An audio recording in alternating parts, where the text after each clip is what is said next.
লঙ্কার বিনাশক অসুরকুল ঘাতক রাম, আজ তোকে আমি ছাড়ব না। প্রভু শ্রীরাম অসুরদের এমন বিনাশ করেছিলেন, যখনই ওরা ক্রোধিত হয় প্রভু শ্রীরামকেই দেখতে পায়। কানাই! কানাই!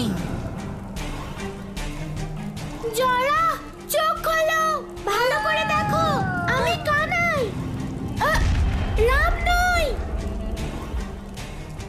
আমি কাউকে বিনাশ করিনি, আমি তো শুধু ভালোবাসার বাঁশরি বাজাই। এই দেখো, এই যে রাম! ও তো ক্রোধের বশে কিছু শুনছেও না, দেখছেও না। মা বলে যারা ক্রোধ করে তাদের থেকে দূরে থাকাই ভালো।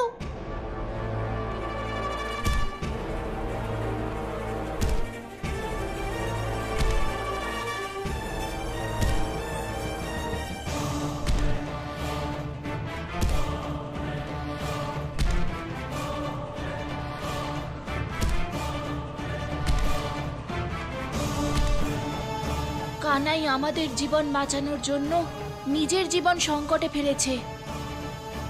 এখন আমাকেই কিছু করতে হবে। এসো, চলে এসো।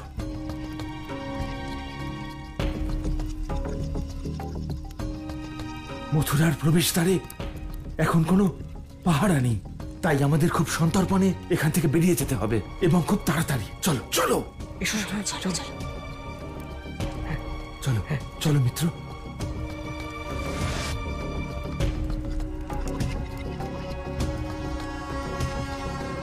চলো, এসো।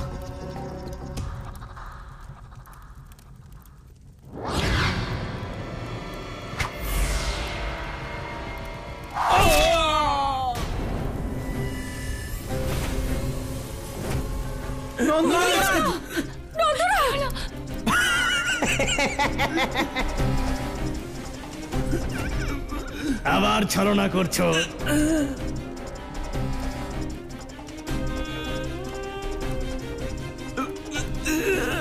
মনে হচ্ছে বৃন্দাবনবাসীদের ভগবান কংসের আতিথেয়তা ভালো লাগেনি। পালানোর জন্য সবাই তাড়াহুড়ো করছো। কি করলে তুমি? শোনো নন্দরানী যশোদা, ভুলে গেছো ভগবান কংসের কথা? কি বলেছিলেন উনি?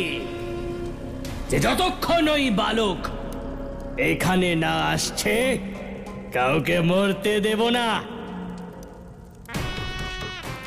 আমি চাইলে তীর বুকেও লাগতে পারতো, তবুও লাগেনি। আমার লক্ষ্য কিন্তু ভ্রষ্ট হয় না। এই জন্যে পালানোর সিদ্ধান্ত মন থেকে দূর করো। আরে ওদের সুস্থ করার ব্যবস্থা করো।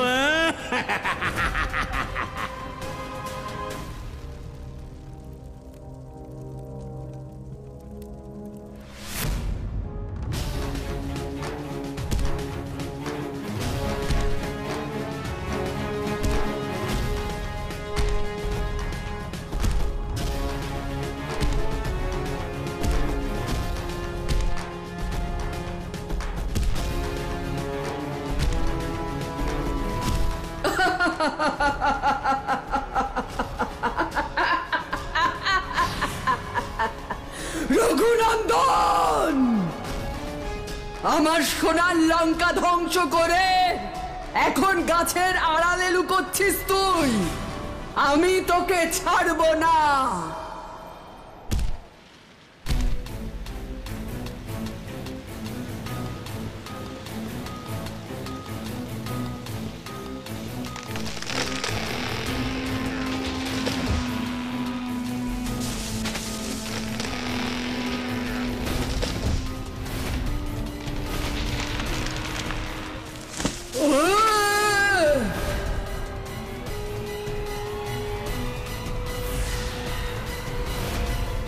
এর থেকে বাঁচার একটাই পথ আছে, আমাকে খুব জোরে দৌড়তে হবে। রাম!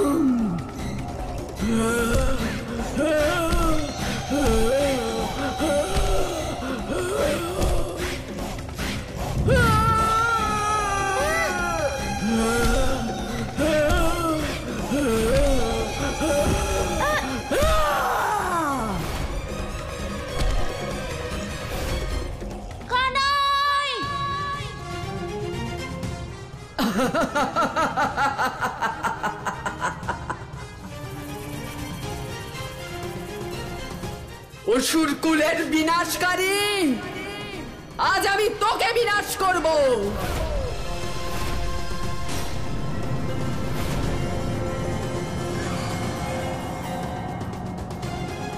বিনাশ তো আজ তোমার হবে জোড়া।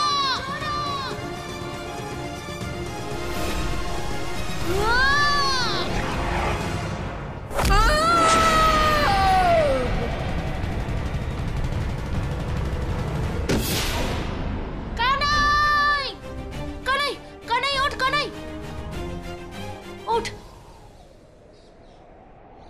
কানাই, আমি এটা কিছুতেই বুঝতে পারছি না যে আমাদের আর মথুরার মাঝখানে হঠাৎ করে এই রাক্ষসী কোথা থেকে এলো। দাদা, এই তো সেই রাক্ষসী জড়া যে সকল বৃন্দাবনবাসীকে হরণ করেছে। তাহলে তো কংসের আগে আমি একে বিনাশ করব। দাদা দাঁড়াও, তুমি আবার ভুলে গেলে? আমি তো তোমাকে বলেছিলাম যে আমাদের প্রথম উদ্দেশ্য হলো বৃন্দাবনবাসীদের রক্ষা করা। দাদা, এবার তুমি যাও আর সকল বৃন্দাবনবাসীদের রক্ষা করো। ততক্ষণ আমি এই জড়া রাক্ষসীকে সামলাচ্ছি। কিন্তু কানাই, তুমি তোমার ছোট ভাইকে বিশ্বাস করো না? কানাই, আমার তো তোর ওপর নিজের থেকেও বেশি বিশ্বাস আছে। তাহলে দাদা, দেরি করো না, আমাদের কাছে সময় অনেক কম। যাও, দেরি করো না।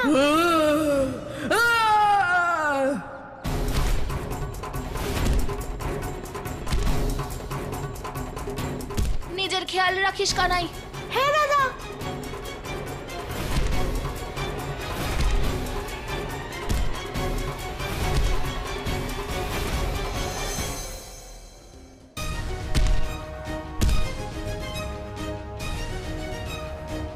জোড়া, তুমি আমার মা, আমার বাবা আর সকল বৃন্দাবনবাসীদের জীবন সংকটে ফেলেছো, কিন্তু তবুও আমি তোমাকে একটা সুযোগ দিচ্ছি, শুধরে যাওয়ার সুযোগ, ধর্মের পথে চলার সুযোগ। সুযোগ আমাকে? কিন্তু আজ আমি তোকে কোনো সুযোগই দেব না রঘুনন্দন।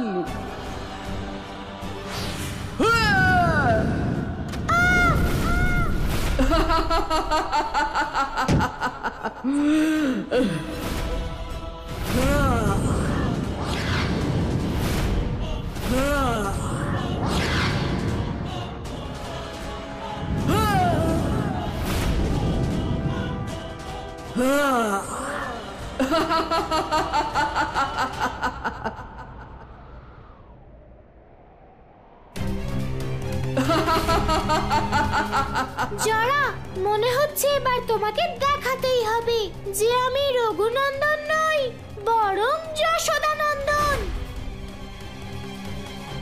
শুধু একবার যদি আমি বৃন্দাবনবাসীদের কাছে পৌঁছে যাই, তারপর আমি দেখব যে ওই কংস কারুর কোনো ক্ষতি কি করে করতে পারে। দাম, আমাদের কাছে সময় খুব কম আর সামনে অনেক সৈন্য।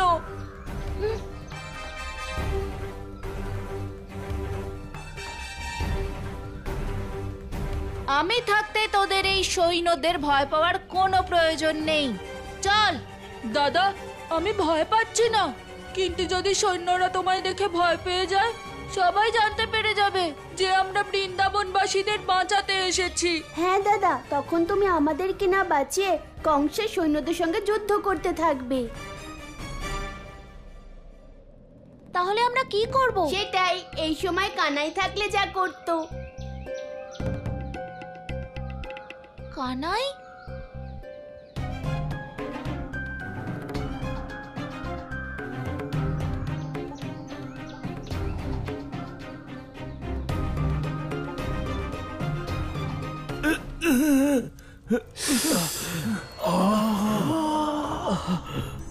ছেড়ে দাও, ছাড়ো আমায়, ছেড়ে দাও।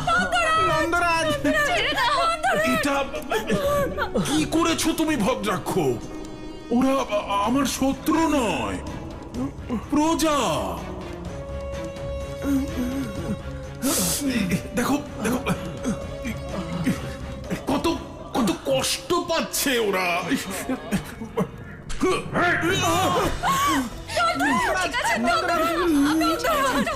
কিছু হয়নি না।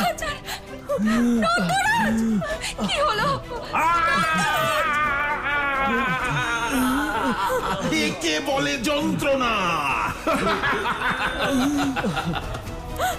নন্দরাজ, একটা তীর নয়, অজস্র তীর দিয়ে ছিন্ন ভিন্ন করে দেওয়া উচিত ছিল। শুধু আপনার আদেশের অপেক্ষায় ছিলাম ভগবান। আপনি বললে আমি এক্ষুনি করে দিচ্ছি।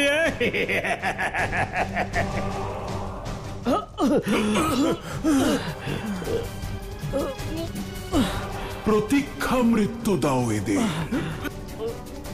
এমন মৃত্যু যাতে প্রতি মুহূর্তে ওরা ওদের মৃত্যুকে এগিয়ে আসতে দেখে।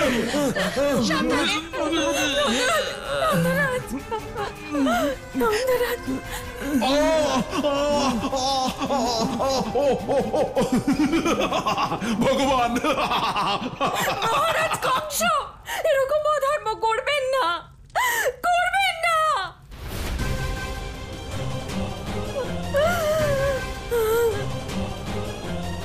নির্দয় হয়েও না ভদ্রাক্ষ, প্রতীক্ষা মৃত্যু।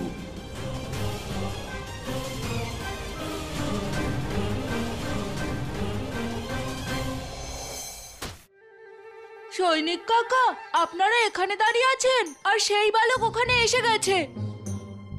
কোন বালক? সেই যার জন্য দৈববাণী হয়েছিল। যাকে মহারাজ কংস এত বছর ধরে খুঁজছেন। কি? কোথায় সেই বালক?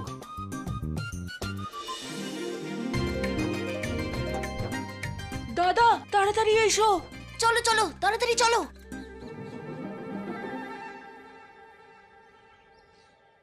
এখানে তো কেউ নেই।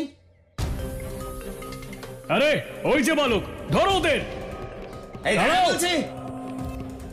দাদা, মুগুর নয়, পা চালাও। তাড়াতাড়ি চলো দাদা। চল।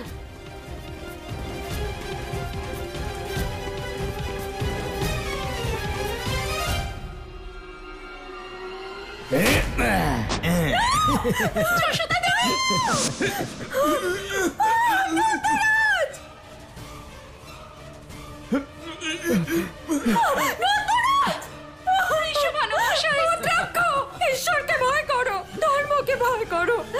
ছেড়ে দাও ওনাকে। প্রলব্ধ, ছেড়ে দাও। দেখো নন্দরানী, আমরা তোমার কথা শুনেছি, ছেড়ে দিয়েছি। হ্যাঁ, আর শোনো, আমাদের হাতে আর কিছু নেই। যা আছে সময়ের হাতে আছে। আমার আর তোমাদের কাজ হচ্ছে এখন শুধু অপেক্ষা করার। তাহলে সেটাই করব। হ্যাঁ, এক স্ত্রী তার আঁচল পেতে নিজের স্বামীর জীবন ভিক্ষা চাইছে। ছেড়ে দাও আমাদের স্বামীদের, ছেড়ে দাও। না না না না না না না না না না না, এইভাবে আঁচল পেতে নিজের স্বামীর প্রাণ ভিক্ষা করার কোনো প্রয়োজন নেই। আর ওই বালককে আসতে দাও, যে আমাদের ভগবান কংসের প্রাণ সংশয় হয়ে দাঁড়িয়েছে। আর শোনো, ওই বালককে তাড়াতাড়ি নিয়ে এসো, কারণ তোমাদের স্বামীদের আর মৃত্যুর মধ্যেকার দূরত্ব কিন্তু ধীরে ধীরে কমছে, আর ধীরে ধীরে আরো কমে যাবে।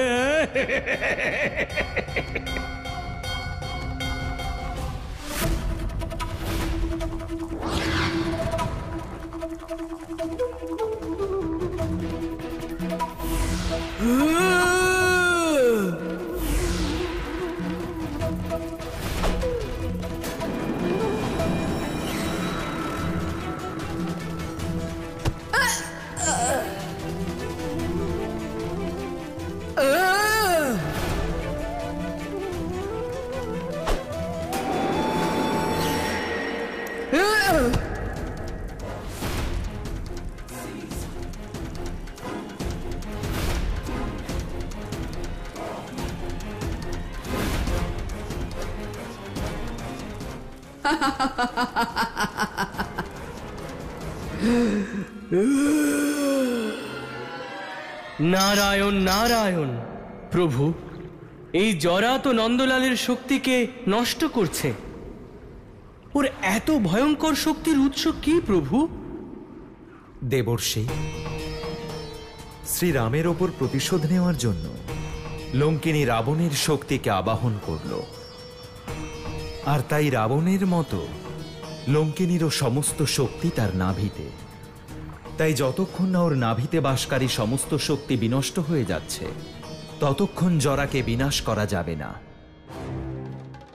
মনে হচ্ছে ওর শক্তির উৎস ওর হাত। সবার আগে আমার ওর হাতটা বিনষ্ট করতে হবে।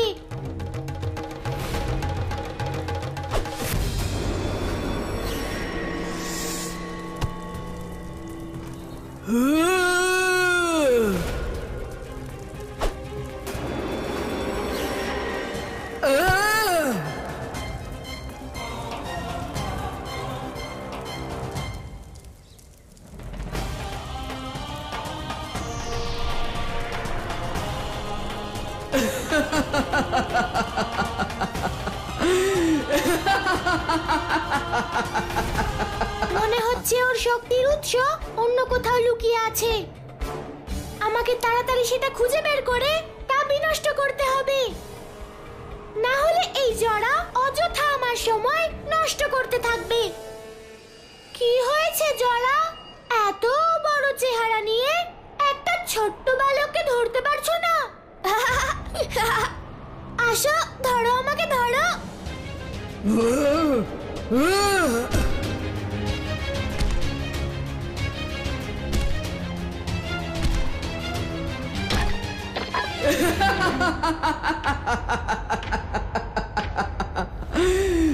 অসুরদের পরম শত্রু, এবার তোর জীবন সমাপ্ত।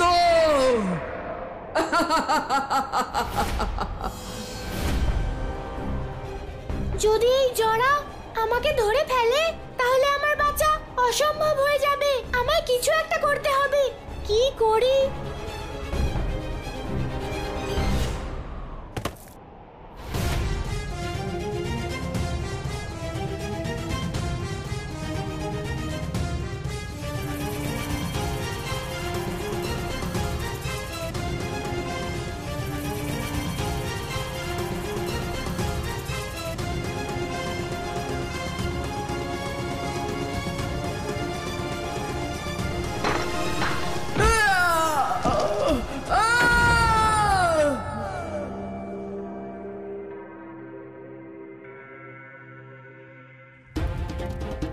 এ তো জোরার কণ্ঠস্বর। মনে হচ্ছে ও কোনো সংকটে রয়েছে। সংকটে নয় শ্বশুর মশাই, এটা সুসংবাদের ধ্বনি। ওই জরার সংকটের মধ্যে দিয়ে ওই ছলনাকারীর অবতারের আগমনের ধ্বনি। ভালো করে শুনুন শ্বশুর মশাই, যার জন্য আমি এত বছর ধরে প্রতীক্ষা করে আছি এসে গেছে সে। এসে গেছে। এবার পুতনা, বকাসুর আমার সমস্ত অসুরদের মতো আপনার জরাকেও বধ করে দেবে। না, এটা হতে পারে না, কিছুতেই হতে পারে না। বিশ্বাস হচ্ছে না আপনার শ্বশুর মশাই? তাহলে চলুন, নিজের চোখে দেখে নেবেন। চলুন।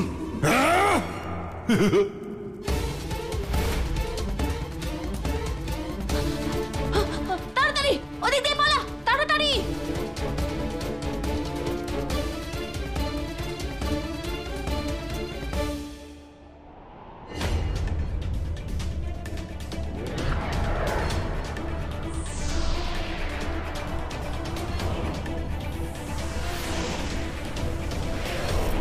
জরা, আমি জেনে গেছি যে তোমার মূল শক্তির উৎস কোথায় আছে।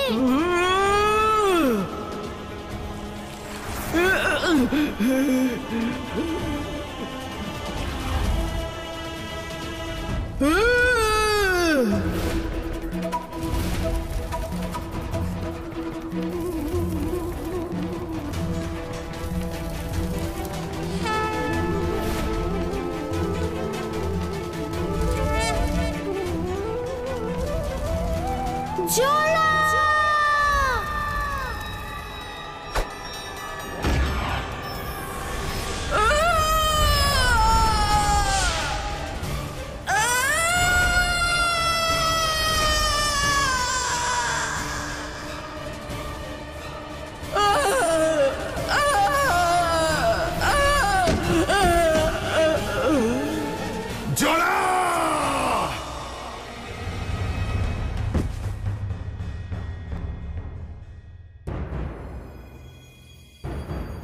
কে সে যে এই দুঃসাহস দেখিয়েছে?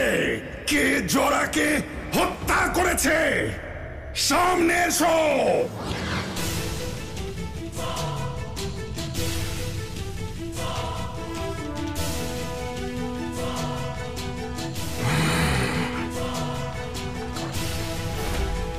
সবাইকে দুঃখ দেওয়া, এক অধর্মী রাক্ষসীর মারা যাওয়াতে এত দুঃখ কেন পাচ্ছ? এই শুভ কাজ আমি করেছি। আমি তো বিনাশ করেছি জরাকে।